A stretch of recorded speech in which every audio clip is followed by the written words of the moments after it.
Hey guys, and welcome back to the show. I am Megan Hardy. I am the founder of Fitness Uncharted, and this is where we talk about mindset and strategies that will help you to build muscle, lose body fat, improve your metabolism, and leave you feeling confident and empowered. I am your host, Megan Hardy, and let's get right into it. I actually have a friend coming over soon, and she's bringing me Chipotle. So I'm not going to lie, I'm probably going to race right through this one. But it's good. It'll be nice and concise for you guys. But I'm also really hungry and looking forward to Chipotle. So let's jump right in. Today's episode is 3 reasons why you're not losing weight in a cut. And I know this is a very frustrating topic for a lot of people because you might be in a cut or a calorie deficit trying to lose weight or trying to lose body fat and don't really see much happening, and especially on the scale, right? So you feel like you're in a diet or a cut. And so you're already mentally kind of feeling that frustration some, and then not seeing the physical results that you think you should be seeing along with that. And it can be very, very frustrating. And I will say no one is outside of experiencing this. I've experienced it myself, my clients have, etc. So I'm going to give you some tips, 3 reasons why that might be happening, and then also give you some solutions on what you can do if you're experiencing one of these things. So first and foremost, one reason why you might not be losing weight or seeing physical changes while you're in a cut or a calorie deficit is because you're not truly in a calorie deficit. I would say this is probably the case for a large majority of people. And then the next one I'm going to mention is also the second most common reason I see, but you're not truly in a calorie deficit. If you're not tracking, the bites and nibbles that you have here or there, or you're not tracking or weighing your food accurately, you're probably having more than you think you are. So for instance, maybe you're the mom who just kind of finishes off her kids, sandwich. And it might be a good sandwich too, like a whole grain bread, quality deli meat, those kind of things without any nitrates or nitrites. It's a quality sandwich even, but those couple bites and nibbles, you might have just had 50 to 100 calories right there. Or, having a few of the goldfish here or there, or finishing off their pizza crust or whatever. Those little bites and nibbles add up very quickly. And then along with that, if you're not tracking or weighing your food, one, if you're not tracking or weighing at all, or if you're not doing it accurately or just kind of doing it hit or miss, you're probably not eyeballing your food accurately. So for instance, if you're someone who is tracking your food in an app like MyFitnessPal or Chronometer or one of those other Lose It apps or something like that, then if you're just going okay, I had a medium apple. Well, what a medium apple to me, it might be different than a medium apple to you, and they can weigh very, very differently. So the most accurate way is to actually weigh that apple and then to log it, the actual weight, in a tracking app. So, or for instance, if you're doing some oatmeal, you actually using measuring cups, but even better than that, if you actually weigh the oatmeal out onto a food scale, that's going to be most accurate. So of course, if you're someone who's coming from not paying attention to your food at all, even just, logging and tracking a medium apple is going to be better than not tracking at all. But if you're someone who is really getting down to that last bit of body fat or body weight, and you're not seeing the changes you want, you might have to be a little bit more dialed in to make it happen. So that's point number 1, is that if you're not losing weight and the scale is not changing or you're not seeing any kind of progress, really check yourself and see, are you really in a calorie deficit? Number 2 is you've been dieting or under eating too long. I see this one very commonly. And I will say most of my clients come to me under eating. So they might already only be eating 900 calories or 1200 calories. And then they're wondering why they're not losing weight, because before they used to be able to lose weight at 1200 calories, and now they aren't anymore. And so we can't just keep pulling calories away from them. We need to do some repair to their metabolism first. So if you're someone who has been dieting or under eating too long, you've probably hit a plateau. So it's not that you're eating too much. It's actually the fact that you've been eating too little for too long. So we'll come back to that, but that's point number 2. And then point number 3 The reason why you might not be losing weight or seeing changes in a cut is because a multitude of factors, poor sleep, you're stressed, it's the week before your period, you're PMSing or bloated, you are on your period, you ate more carbs or you ate more sodium than normal, which means that your body is probably retaining more fluid than normal, because that's one reason why so many people lose a bunch of weight on keto immediately, is because they're having less carbs and therefore they have less water retention. So, if you're having more carbs or more sodium than normal for you, then you're probably retaining more fluid the next day. Or let's say you had a hard workout. That's a big one. I know that's a big one for myself. I'll have some residual inflammation the next day from my workout because my muscles were inflamed in a good way, but I need the recovery now. And now my muscles are actually holding on to more water as well. So that's just that repair process that your body does, but it can mean an uptick on the scale. And it can be really confusing when you are looking at the scale as a metric for your progress. So, and then there's just a number of other things that cause some inflammation. So like I mentioned, your workouts can cause inflammation, even food that is inflammatory for you. So like certain foods can be inflammatory for certain people. So some that you might traditionally think of are like dairy or gluten or things like that, but it can be some random foods too. So some of the quote unquote healthy foods that we all consider really good and healthy, like salmon or oatmeal or asparagus, things like that. If that's an inflammatory food for you, it could actually cause an uptick on the scale as well. So just know that it's not just all calories. Sometimes it does come down to the chemistry of your body, but inflammation is a big one and a big factor. And then if we're looking at, poor sleep, or if you're really stressed, those kind of things, high stress and chronically high cortisol is going to impact your weight. Poor sleep is going to impact your hormones and your hunger hormones as well. So like those factors play a huge role in what the scale is going to say the next day, and how you're going to feel too. But that's where, you have to take those things into consideration. And you really, if you are someone who is very scale focused, which I personally am not, and I don't advise my clients to be super scale focused. We like to track other metrics along with the scale. But if you are someone who is very scale focused, I would say the best thing you could actually do is take your weight every morning before eating or drinking anything. Same variables in the morning after you go to the bathroom, and then take the average for the week at the end of the week. Because if you're just looking at, say you always weigh in on Fridays, you might actually be down for the week as a total. But let's say you had a little bit more carb or sodium Thursday night, plus you got a little bit crappier sleep, or you had a harder workout. Well, Friday morning, you might show that you're 3 pounds up, but for the week as an average, you were actually down. So you want to look at that, the week as an average, if you are really looking at the scale as one of your top metrics. But anyway, let's talk about what you can do. So if you are in one of these categories, what can you do about it? So first and foremost, number one, if you're the person who is not truly in a calorie deficit, what we need to do about it is be honest with yourself. And how accurately are you tracking your food? Do you need to dial it in even more? And again, like I said earlier, if you're the person who is coming from no tracking or anything, just doing kind of the bare minimum is probably enough.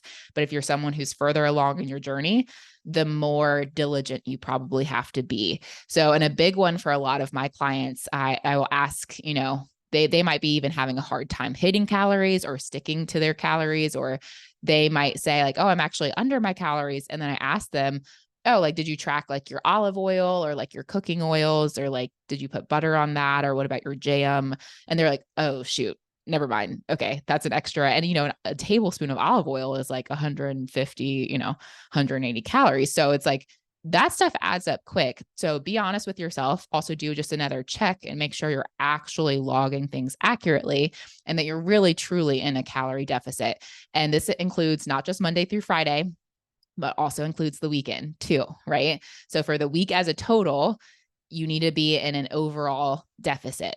So if you do really well Monday through Friday in your deficit, but you go hammer time on the weekend, even just one day out of the weekend, you're no longer creating that much of an overall calorie deficit. So that is tip number one, or solution. What you can do about it is just become more diligent, even just for a few weeks, you guys. When you are in a cut, the goal is to be in the cut. If you're not mentally prepared or ready for it, don't do it. It's pointless. And then you're actually just going to get fatigued from quote unquote feeling like you're dieting or cutting, and you're not really doing it at 100%. And a cut really shouldn't last that long. Like with our clients, we might hold someone in a cut for maybe 6 to 8 weeks, even up to 12 weeks, if their body is being really responsive and psychologically and mentally they're feeling good.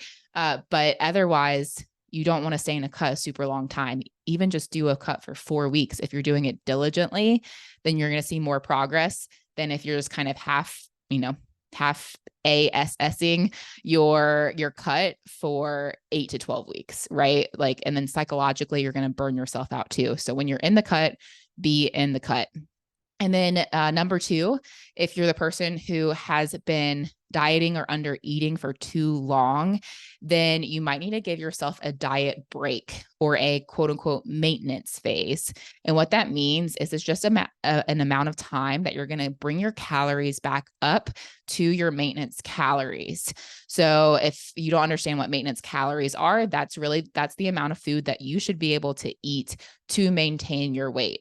So there's a calorie surplus, meaning you're eating more than your maintenance calories, a calorie deficit. That means you're eating underneath your maintenance calories. And then maintenance is the amount of food you should be able to have in calories without gaining or losing weight. So if you need any help calculating your maintenance calories or knowing what that number is, shoot me a DM and I can get a guide over to you that will help you figure that out. My social media handles are in the show notes. So just shoot me a DM and I can get that over to you. But, figure out what your maintenance calories are and then figure out how much under that you've been eating and for how long. If you've hit a plateau and you're not seeing changes, let's say your maintenance calories are 2,200. That's how much you should be able to eat to maintain your weight. You've only been eating 1,500 calories and you're not seeing any more changes. My advice would not to be to pull calories even more. It would be to give yourself that diet break or maintenance phase, which is going to help out your metabolism and your hormones and bring your calories back up to maintenance. Without getting into this too in depth, we'll have another episode about reverse dieting, but you can do this two ways. If you haven't been in a calorie deficit for way too long, you should be able to just jump your calories back up to maintenance without too much issue, or maybe do it in like 2 steps. So maybe if you're the 1,500 calorie person, you bump it up to, let's say 1,800 calories. And then you bump it up after a couple of weeks again to 20, after a week or two, bump it up to the 2,200. So you're doing it kind of in phases or steps. If you're someone who's been under eating for a long time, like we're talking like 6 months, 9 months, 12 months or more, then you probably want to reverse diet slowly, meaning you're increasing your calories about 50 to 100 calories every week or every other week, depending on how much you can handle. Because psychologically, it's hard to increase calories when you've been under eating. And also you want to give your body and metabolism a chance to catch up to the increase in calories. So we can get more into that in another episode. I won't go too far down that rabbit hole. But just know that if you have been under eating or been dieting, or let's say you're the chronic diet hopper, you keep trying all the fad diets, you jump from one and then to the next one and to the next one, you've probably been under eating unknowingly for a long time and you might need a diet break or a maintenance phase.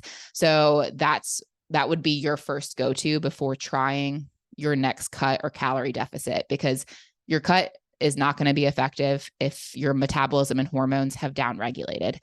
So that's number 2. Moving on to number 3 is keep going. You guys, if you're the person who has some of these other outside symptoms affecting your weight loss progress, like poor sleep or you're stressed or you're PMSing or anything like that, and maybe let's say you're just a week or 2 or 2 or 3 weeks into your cut and you're not really seeing as much change as you'd like, just keep going, be diligent. Make sure that you are, tracking accurately. But if you are the person that has your metabolism in a good place, AKA you're not person number 2 who needs to reverse diet, but your metabolism is actually in a good place, plus you are tracking your food accurately, and it's only been a couple of weeks, give it more time, because there's probably one of those other factors or multiple of those other factors that are playing into your quote unquote results, sleep, inflammation, things like that. So also track other metrics than just the scale. So that's one thing I always have the conversation with my clients who are already very much lower body fat percentage. And they're just trying to kind of get that last bit of body fat percentage off, see more muscle definition, things like that. You're not probably going to see as much movement on the scale as someone who has, 100 pounds or 50 pounds to lose. So instead of just tracking your progress as far as a number on the scale, which actually might tick up for those of us who are just putting on muscle mass, the scale could actually go up or just stabilize. Instead, you also want to make sure you're tracking metrics like progress pictures and waist and hip measurements and things like that.